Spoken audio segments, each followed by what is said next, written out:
Dobrodošli na novi video. Tema današnjeg videa je sadnja graha mahunara niskog žutog.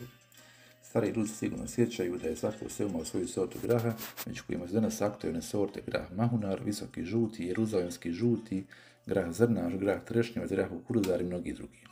Najpoznatiji niski grah u današnjem uzgoju sadnica su Canelo i Maxi. U principu poznajemo dvije skupine graha. Niski grah to su brzorastuće sorte do visine do 50 cm, sadimo ga u redove i na 2 m2 možemo dobiti oko 5 kg uroda, te visoki grah koji na razu 3 m visine daje oko 15 kg uroda.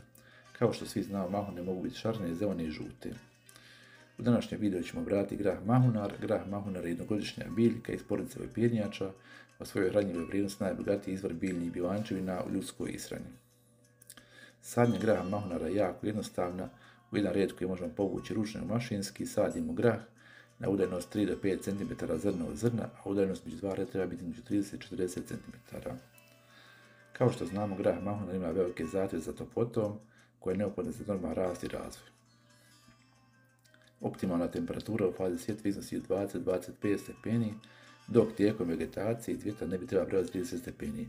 Ako temperatura pređe 30 stepeni u fazi cvjetanja, to će negativno odraziti na našu oplodnju i zametanje plodova. Kao što znamo, grah mahunar ima umjerene zahtjeve za vodom.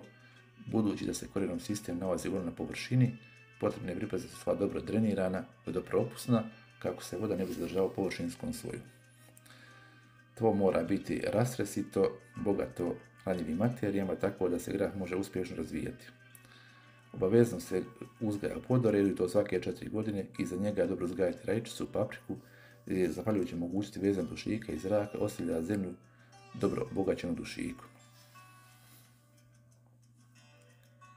Kao što smo na našem primjeru primijetili, dušikna gnojiva se upotrebljavaju u manjim količinama i to samo radi osiguravanja biljaka dušika u početnoj fazi razvoja. Kasnije se ona samo usvaja atmosferski i dušik i na taj način podmiruju svoje potrebe.